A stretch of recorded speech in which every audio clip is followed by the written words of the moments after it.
I never thought Halloween would be the night I discovered someone had been watching my children. It started with a Snickers wrapper and ended with us leaving our home of 6 years. It was close to midnight, and I was doing what every paranoid parent does, checking my kids' Halloween candy at the kitchen table. The porch light was still on, casting long shadows through our front windows. Though trick-or-treaters had stopped coming hours ago, my husband, Matt, had already gone to bed, and our twins, Emily and Jack, were passed out upstairs, still wearing parts of their superhero costumes. I had developed a system over the years. Separate piles for chocolate, fruity candy, and the inevitable pennies and religious pamphlets some neighbors insisted on distributing. The house was silent except for the rustle of candy wrappers and the occasional creak of our old heating system kicking in. That's when I found the first note. It was folded neatly, tucked inside an open Snickers wrapper that had been carefully resealed. My stomach dropped as I unfolded it. The paper was familiar. It was torn from one of our own phone bills. I recognized the letterhead and our address in the corner. The message was written in precise, small handwriting. Emily leaves for school at 7:45 a.m. She always forgets to tie her left shoelace. My hand started shaking as I dug through the candy piles. 3 more notes emerged, each written on pieces of our own mail: a bank statement, a magazine subscription renewal, and a utility bill. Each one detailed something about our daily routine. Jack takes the blue bike to soccer practice on Thursdays. The chain needs oil. Mom works late on Wednesdays. Dad orders pizza from Tony's. Always pepperoni. They leave the kitchen window cracked at night. Even in winter. I called the police immediately. Officer Chin arrived within minutes, her flashlight beam cutting through our front yard as she checked the perimeter. She helped me document each note, while another officer took photos. They found no signs of forced entry, but the unsettling reality was clear. Someone had been stealing our mail, watching our routines, and had somehow slipped these notes into our children's Halloween candy. Mrs. Parker, Officer Chin said, "Do you have security cameras?" We did. Matt had installed a system last spring after a series of car break-ins on our street. I pulled up the app on my phone, and together we began reviewing footage from the past few weeks. At first, nothing seemed unusual, just the normal comings and goings of our family life. Then we saw it. At 2:13 a.m., 3 nights ago, a figure in dark clothing stood motionless at the edge of our property, just barely visible in the camera's range. They stayed there for almost an hour, watching our house. The next night, the same figure appeared, this time closer to our mailbox. Last night, they were by our kitchen window, the one we always left cracked open. "Here's what we're going to do," Officer Chin said, placing a reassuring hand on my shoulder. "We're setting up surveillance and putting a patrol car on your street. We'll need to check your Halloween route, talk to neighbors, and dust these notes for prints." I spent the rest of the night sitting in Jack's room, then Emily's, watching them sleep while officers moved quietly through our house. Matt sat with me, his hand gripping mine so tight it hurt. Neither of us spoke about what we were both thinking. How long had this person been watching us? What were they planning? The investigation revealed more disturbing details. Our mail had been steadily disappearing for months. Bills, letters, even catalogs. We had blamed it on the Postal Service. Security footage from neighboring houses showed the same figure watching other families too, but they seemed particularly focused on us. The breakthrough came 3 days later. A neighbor's security camera caught someone checking our mailbox at 4 a.m. The footage was clearer this time. A tall, thin person wearing a maintenance uniform from our kids' school. When police searched school records, they found no maintenance worker matching the description. We installed additional security cameras, changed our routines, and kept the kids home from school. The police increased patrols in our area, but the feeling of violation, of being watched, studied, known, didn't go away. Every creak in the house made me jump. Every shadow outside our windows could be them. I started seeing that figure everywhere, even in broad daylight.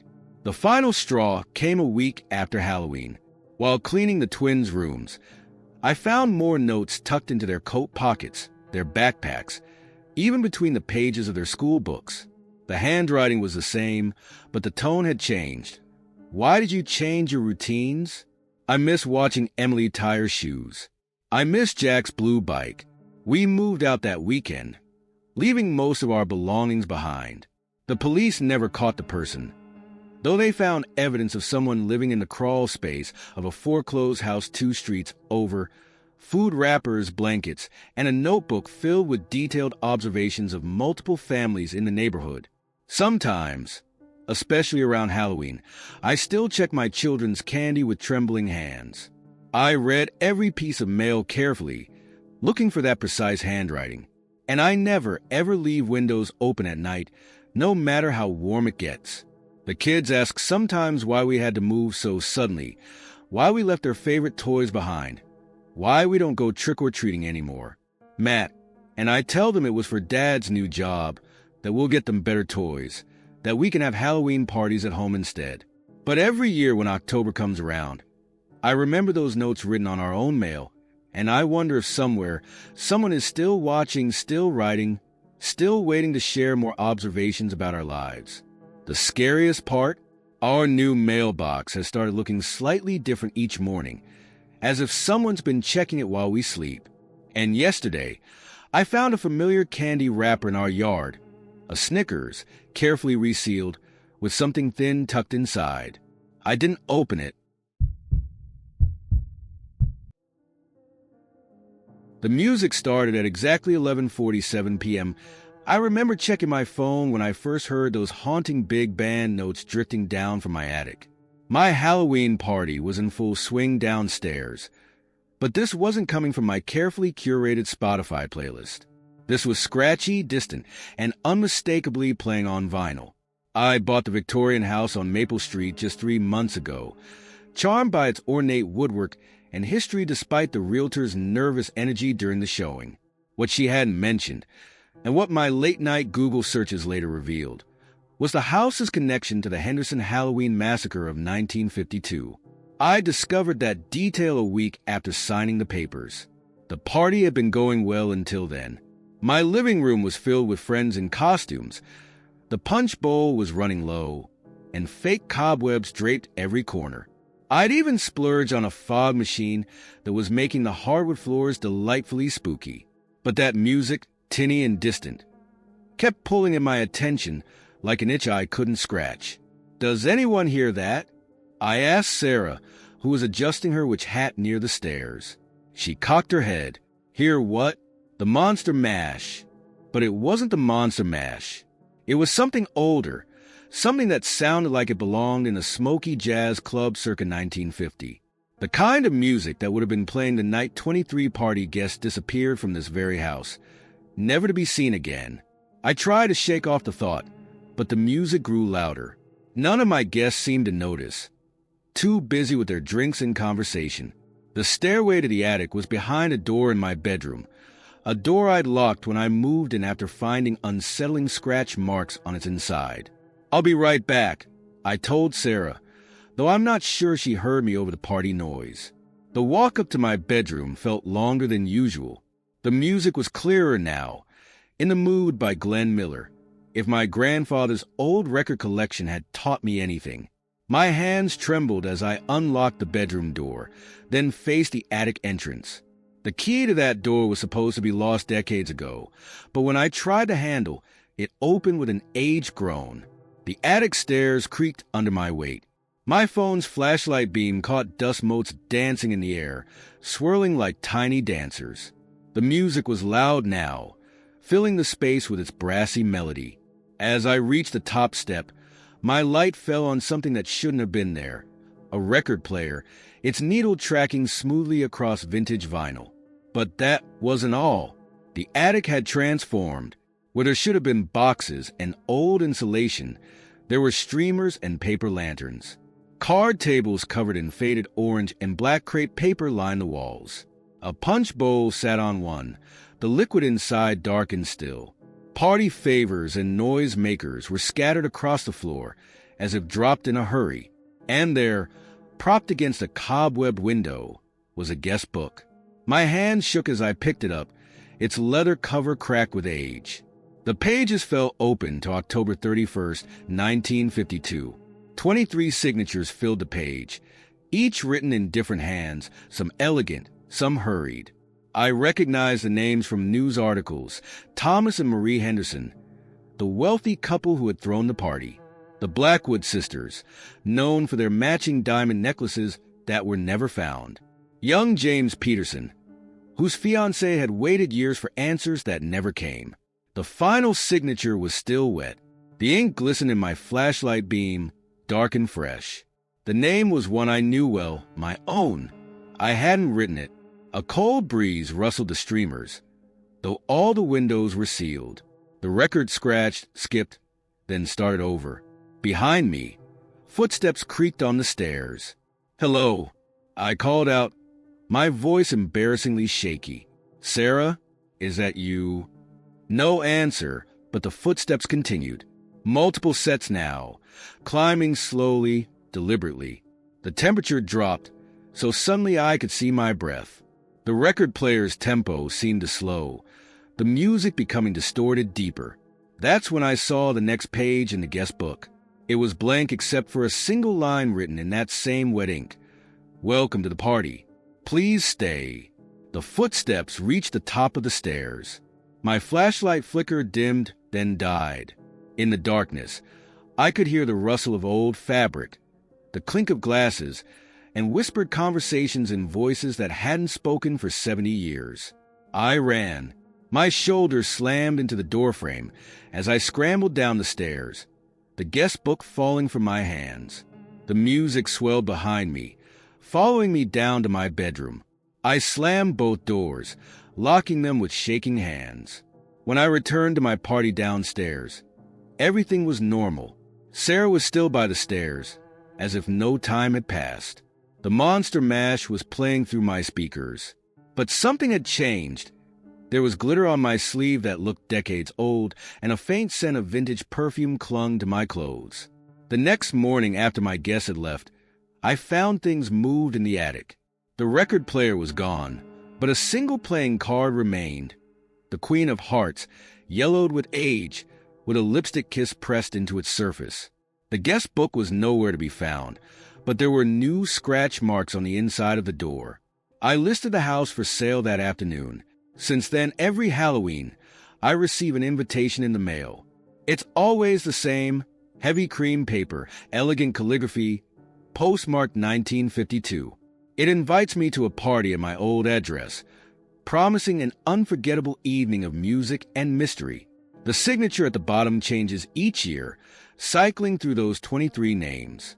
Last year's invitation was signed with my name, in handwriting that wasn't mine, written in ink that looked remarkably fresh. The new owners have reported strange things: big band music late at night, the sound of laughter and clinking glasses from the attic, unexplained scents of old perfume and cigarette smoke. They've never found a record player, but sometimes they hear Glenn Miller playing from somewhere upstairs. And every Halloween, exactly at 11:47 p.m., their party guests report hearing a different kind of music drifting down from the attic. Some say it's jazz, others say it's something older, something sadder. But they all agree on one thing: it sounds like the music is waiting for someone to join the dance. I've kept every invitation, though I've never gone back. But sometimes on quiet nights, I catch myself humming in the mood and wondering about that guest book. I wonder if my name is still there, written in ever-wet ink, waiting for me to make good on my RSVP. After all, it's rude to keep a party waiting for 70 years.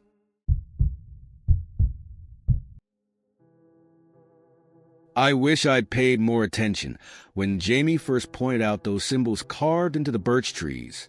Instead, I was too busy arranging marshmallows for our Halloween bonfire, not realizing those crude markings would become the beginning of the longest night of our lives.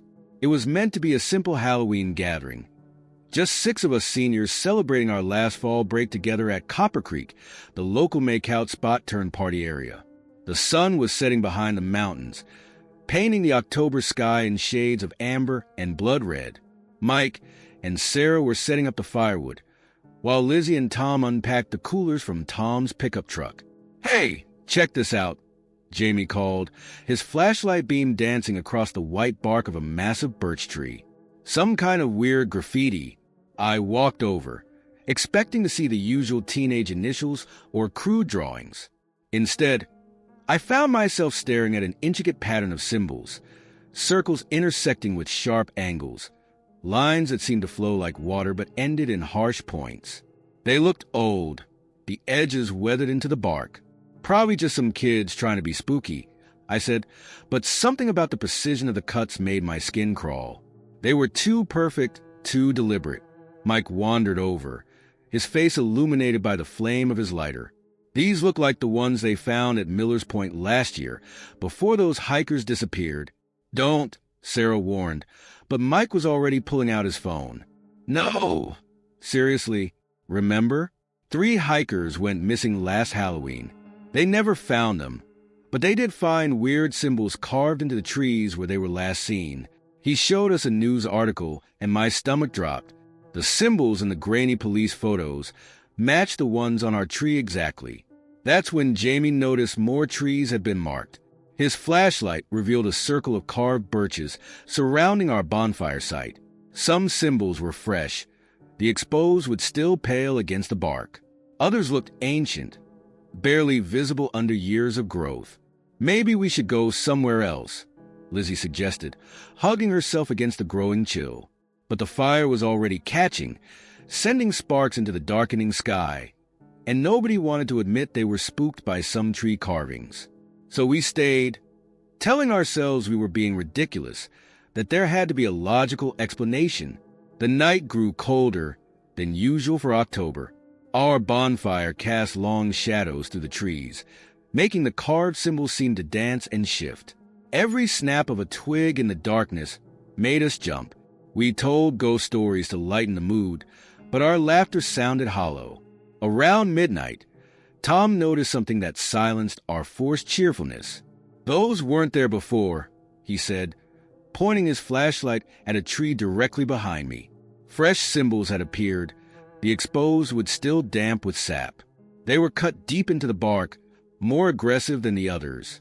As we watched, horrified, a thin line of what looked like red sap began to ooze from the cuts. "This isn't funny," Sarah snapped, but we all knew none of us had left the firelight. We heard it then, the sound of wood creaking, but wrong somehow, like trees groaning in a storm, except there wasn't any wind. The noise came from all around us, a chorus of splintering wood and rustling leaves. More symbols appeared on the trees, cutting themselves into the bark before our eyes. They formed patterns we couldn't understand, but somehow knew we weren't meant to see. The red sap flowed faster, dripping down the white bark like tears. "We need to leave," I said, but as we grabbed our things, we realized the trees looked different. The path we'd taken to reach the bonfire site was gone, replaced by more birches, more symbols, more bleeding sap. That's when we heard the whispers. They came from beyond the firelight, speaking in a language that sounded like breaking branches and falling leaves. Multiple voices, getting closer, moving between the trees. Our flashlight beams caught nothing but symbols, multiplying across every trunk, fresh cuts appearing faster than we could track them. Jamie grabbed my hand. "Run!" We ran, but the forest had changed. Every path led to more marked trees. The whispers followed us, growing louder, more urgent. Sarah screamed when something grabbed her ankle. A root that hadn't been their secans before now twisted around her leg like a gnarled hand. Mike tried to help her, but more roots emerged from the earth, reaching for us like hungry fingers. The symbols on the trees began to glow with a faint, sickly light. That red sap was everywhere now, making the ground slick under our feet. Lizzie found a gap between the trees, and we followed her, running blind in the darkness. The whispers became screams. The sound would spling apart like gunshots behind us. I didn't look back. I couldn't. We ran until we hit the highway, nearly getting hit by a passing truck. When we turned around, Copper Creek looked normal, just a dark line of trees against the night sky. But we could still hear those whispers, still see the afterimage of glowing symbols when we closed our eyes. The police found our abandoned bonfire site the next day, but there were no carved trees, no strange symbols. They blamed our story on Halloween pranks and too much beer. But they couldn't explain the red stains on our clothes that wouldn't wash out, or the splinters embedded in our skin that doctors couldn't remove. Local historians later told us about other disappearances around Copper Creek, dating back to 1872, always on Halloween night. They showed us old photographs of similar symbols found carved into trees at each site, but the photos were always blurry, the carvings too weathered to make out clearly. We never went back to Copper Creek, but sometimes, on Halloween nights, I wake up to the sound of whispering leaves and creaking wood. The trees outside my window seem to lean closer, their bark rippling like water. And in the morning, I find fresh splinters under my fingernails, though I never left my bed. Last Halloween, Jamie sent me a photo from his new house 3 states away. It showed a birch tree in his backyard, its bark freshly carved with familiar symbols. Below the photo was a single text: "They followed us." I deleted the message and blocked his number. But tonight, as I write this, I can hear it. The sound of wood creaking outside my window, of something ancient and patient carving its message into the darkness. And I know that somewhere in Copper Creek, those symbols are spreading, waiting for the next group of friends who think they're just going to a Halloween bonfire. The historians never did translate those symbols. But sometimes I think I know what they say. Sometimes, in my nightmares, I can read them clearly, once marked, "Always ours."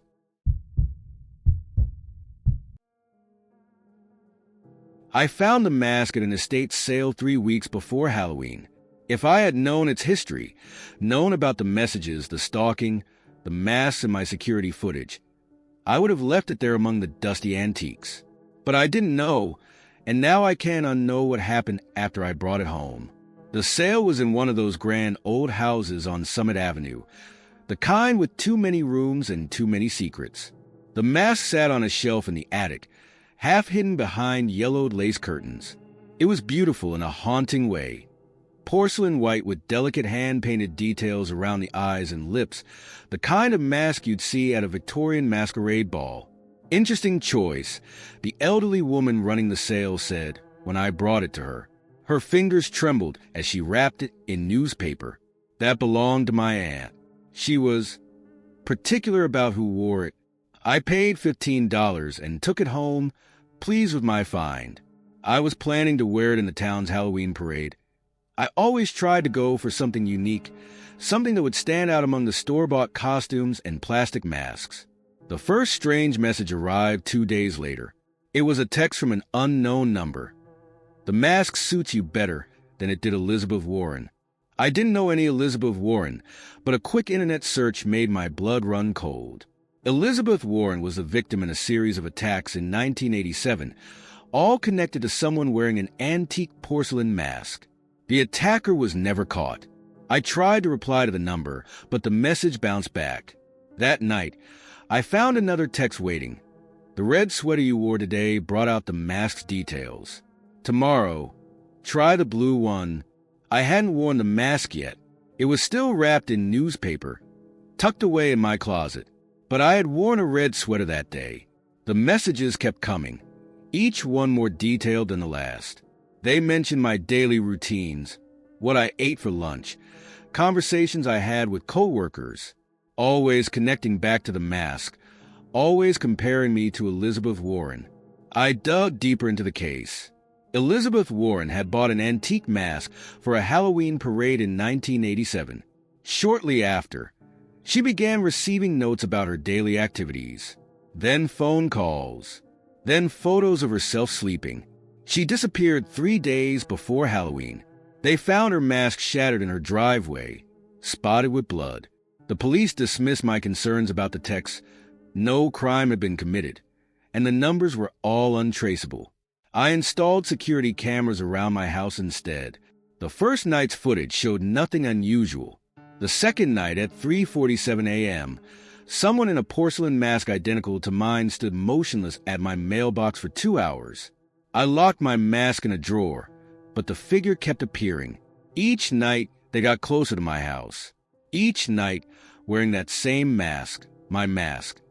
Even though mine was still locked away, the messages became more frequent. Elizabeth tried to get rid of the mask too. Elizabeth had the same nervous habit of biting her lip.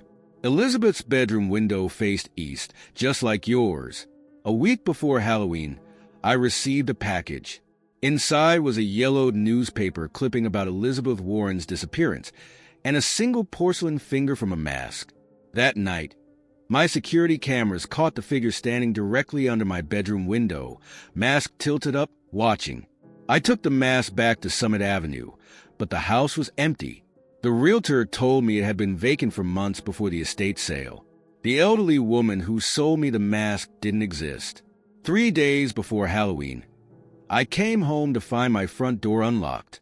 Nothing was missing, but my mask had been moved from its drawer to my bed. A note lay beside it, written in faded ink. Elizabeth tried to return it too, but the mask chooses its owner. See you at the parade. I called the police again. This time they took notice. The handwriting on the note matched samples from the Warren case. While they installed a patrol car outside my house, I researched obsessively. A pattern emerged. Every few years, someone bought the mask. They received messages. They disappeared. The mask would vanish, only to surface again at another sale, another town. The night before Halloween, my security system went dark. When it came back online hours later, the footage showed dozens of figures in identical masks surrounding my house, all standing perfectly still, all facing my windows. But when police arrived, they found nothing. No footprints, no evidence anyone had been there. My mask had moved again, this time to my kitchen table. Something dark stained its cheek. When I touched it, my fingers came away red. Halloween morning. Another text. Elizabeth wore the mask in her parade too. Shall we recreate history? I didn't go to the parade. I stayed home, doors locked, curtains drawn, mask locked in my car trunk. As dusk fell, my phone lit up with one final message. Look at your security camera. The live feed showed a figure in my driveway wearing my mask, but my mask was still in the trunk. As I watched, more masked figures emerged from the shadows, dozens of them all wearing the same face. They moved in perfect unison toward my house. A sharp crack echoed from my car, the sound of porcelain shattering.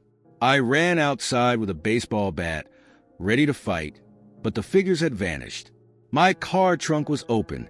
Inside, my mask lay in pieces, except it wasn't just one mask. The fragments belonged to dozens of identical masks, all shattered together, all stained with what looked like decades-old blood. The messages stopped after that night. The figures never returned. Police found no evidence of the other masks, no traces of blood. The case was filed away with all the others, unexplained but unsolved. But sometimes, when I check my security cameras late at night, I swear I catch glimpses of porcelain faces in the darkness. And every Halloween, I receive a single text from an unknown number. Elizabeth's mask broke too. But there are always more masks, always more parades, always more faces to wear. I've moved 3 times since then, changed my number, installed better security. But I know they're still watching. Last week, I received a flyer for an estate sale on Summit Avenue. The photo showed a familiar shelf in a dusty attic, and there, half hidden behind lace curtains, was a beautiful porcelain mask. I burned the flyer, but I know it doesn't matter. Someone else will buy the mask. Someone else will get the messages. Someone else will see the figures in their security footage. And somewhere in a drawer or a box or an attic shelf, my mask is waiting, slowly piecing itself back together, gathering its faces, preparing for the next parade.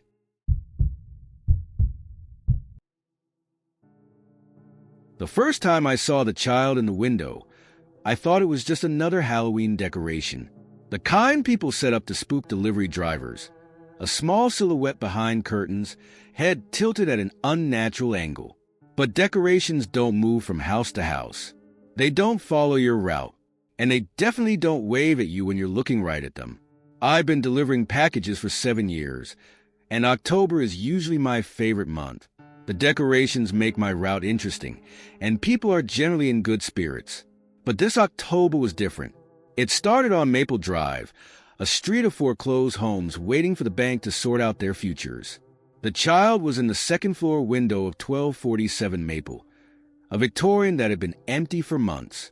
Just a dark shape against yellowed curtains, small and still. I almost missed it while scanning the package for the house next door.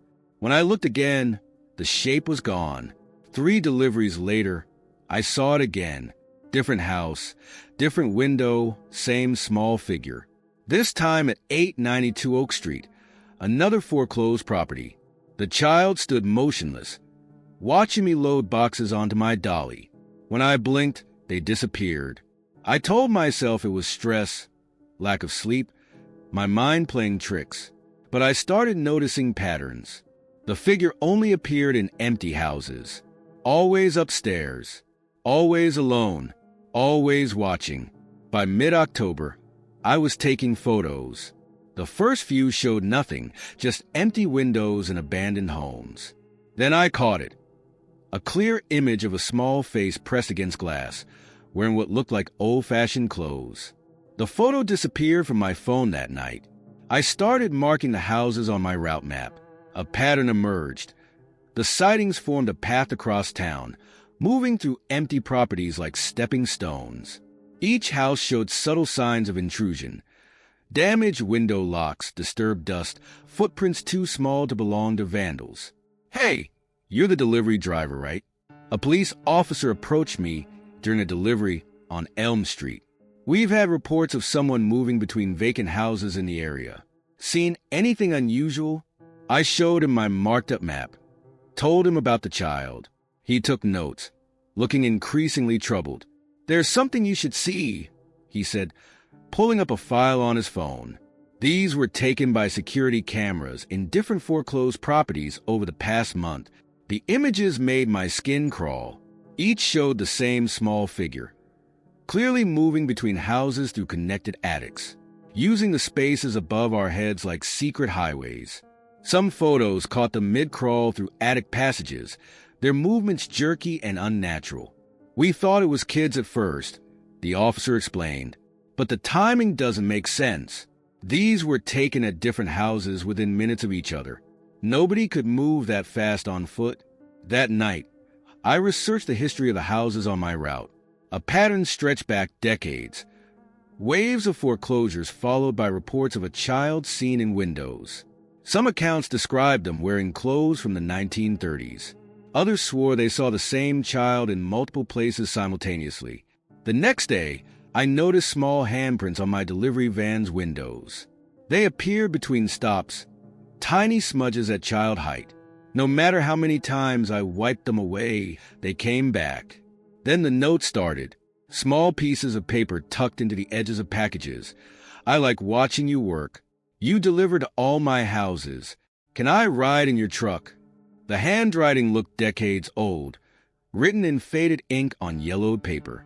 A week before Halloween, I delivered to 1247 Maple again. The child stood in every window, multiple identical figures watching my approach. When I looked down at my scanner, they vanished.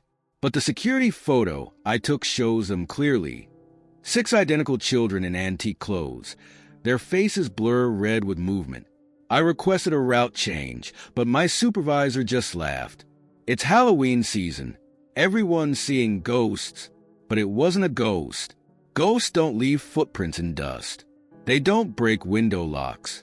They don't leave behind half-eaten food and worn blankets in attic corners. Yesterday, I found a delivery address that didn't exist, a house number that should have been in the middle of 2 foreclosed properties. The package was small, wrapped in brown paper that looked decades old. The shipping label was handwritten in familiar faded ink. To the delivery driver from, the one who watches contents. An invitation. I didn't open it. But when I got home, it was sitting on my kitchen table, torn open. Inside was a child's drawing of my delivery route, with X's marking every empty house. At the bottom, in that same age handwriting, "I've been practicing your route. Soon I can do your job. Would you like to stay in my houses instead?" This morning, my scanner showed deliveries completed at every foreclosed house on my route. Deliveries I hadn't made. The confirmation photos showed packages being delivered by a small figure in old-fashioned clothes. I'm writing this from my car, parked outside 1247 Maple. The child is in the window again, but something's different. They're wearing my uniform now, a perfect tiny version scaled down to their size. They're holding a scanner that looks decades old. There's a new note on my passenger seat. "I don't remember how it got there. Your route is my route now. But there's room in the attics if you'd like to stay. We can watch the new delivery driver together.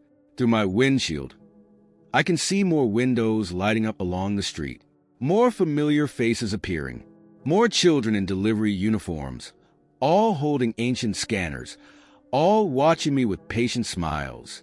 My scanner just beeped. One final delivery for today, 1247 Maple Drive, attic level. Package contents. Room for one more. Special instructions. The windows are already open. They're waving at me now, beckoning from every window of every empty house. And somewhere in the distance, I hear the sound of another delivery van approaching. I should drive away. I should quit my job. I should never deliver to this route again. But I'm curious about those attic passages, about how they move so quickly between houses, about what it's like to watch from behind those windows. Maybe I'll just make one last delivery, just to see.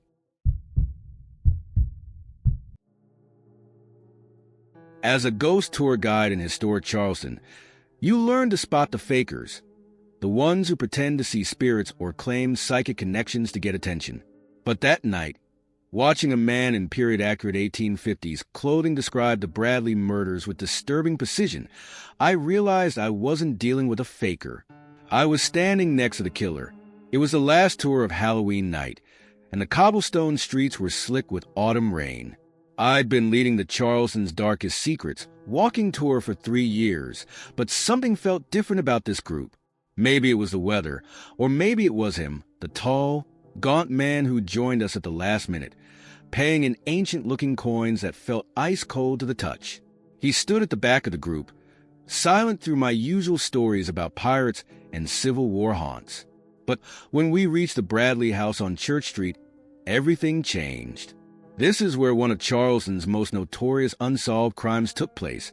I began my practice spiel.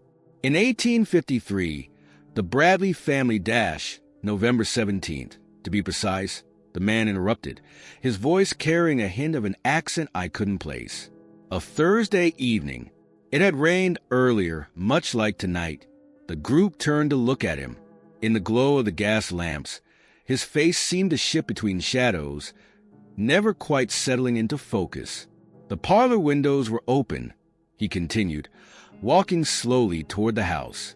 Margaret Bradley was playing piano, Chopin's Nocturne in E-flat major. Her husband Thomas was reading the Charleston Mercury in his favorite chair, the green one with the loose thread on the left armrest. A chill ran down my spine. None of those details were in any historical record I'd ever read. The man's clothes, which I'd assumed were a Halloween costume, now looked worn in ways that couldn't be replicated. Frayed buttonholes, patched elbows, mud stains ground into the fabric over decades. The youngest child, Emily, was sleeping upstairs. He went on, his eyes fixed on a second-floor window. She had a rag doll named Sarah tucked under her arm. The older children were at their aunt's house on Meeting Street. Fortunate timing, wouldn't you say? My tour group shifted uncomfortably. This wasn't part of the script, but I couldn't stop him. His words carried the weight of memory, not research. The killer entered through the kitchen door, he said, turning to face us. The lock was faulty, had been for weeks. Thomas Bradley kept meaning to fix it. He used a silver letter opener from the desk in the study. the one with the pearl inlay handle. Margaret never screamed. She was still playing Chopin when dash. That's enough. I cut in, but my voice shook. None of these details had ever been made public. The letter opener had never been found. He smiled, and for a moment, his face seemed to sharpen into focus. Handsome features twisted by something dark behind the eyes. But don't you want to know how it ended? How the blood on the piano keys made such interesting patterns. How little Emily never woke up, even when Dash, who are you? A woman in my group demanded. But she backed away as he turned toward her. Just a history enthusiast, he said softly. I find that certain moments in time deserve to be remembered properly. The official accounts get so many details wrong. Police records from 1853 had listed a suspect, a well-dressed man seen leaving the Bradley house that night. They never found him. The description in the yellowed newspaper clippings matched the man standing before us, down to the distinctive scar on his left hand. My hands trembled as I pulled out my phone to call the police, but the screen showed no signal. The gas lamps along the street began to flicker and dim. The investigation was quite thorough, he continued, pulling something from his coat pocket, but they never did find all the pieces. I've kept this one safe. All these years. In his palm lay a pearl-inlaid handle, its silver blade long since broken off. The metal was dark with age and something else. Perhaps it's time to correct the historical record, he said, stepping closer. Shall I demonstrate the exact angle of entry? The precise pressure needed to dash blue and red lights suddenly flooded the street as a police cruiser turned the corner. I'd forgotten about the patrol car that regularly checked the tourist routes. The man's face rippled like water, his features becoming indistinct again. Another time, perhaps. History has a way of repeating itself, especially on Halloween night. When the police car passed, he was gone. The tour group stood silent, staring at the space where he'd been. On the ground lay a single coin dated 1853, covered in a dark patina that wouldn't wash off my hands for days. The police investigation that followed revealed more disturbing details. Church Street security cameras showed no sign of the man, though they captured the rest of my group clearly. The Bradley house's current owners reported finding new bloodstains on their restored piano that night, stains that matched the pattern described in the original 1853 police reports. I gave my last tour yesterday. You can only brush against that kind of darkness so many times before it leaves a mark. But I still walk past the Bradley house sometimes, and on quiet nights, I swear I can hear Chopin drifting from those upstairs windows. The man has been spotted on other ghost tours since then, always in the back of the group, always at the Bradley house, always eager to share those terrible details. Some guides say he appears elsewhere too, at other crime scenes, other unsolved murders. Always knowing too much, always carrying that broken handle, always vanishing when the police arrive. This morning, I found an envelope on my doorstep. Inside was a page torn from an 1853 diary, the ink still fresh. My dearest Margaret Bradley, the piano was out of tune that night. Allow me to demonstrate the proper way to adjust the strings. I've kept my technique sharp, though times have changed. Yours truly, a student of history. The police are watching my house now. They've warned other tour guides, installed more cameras, increased patrols.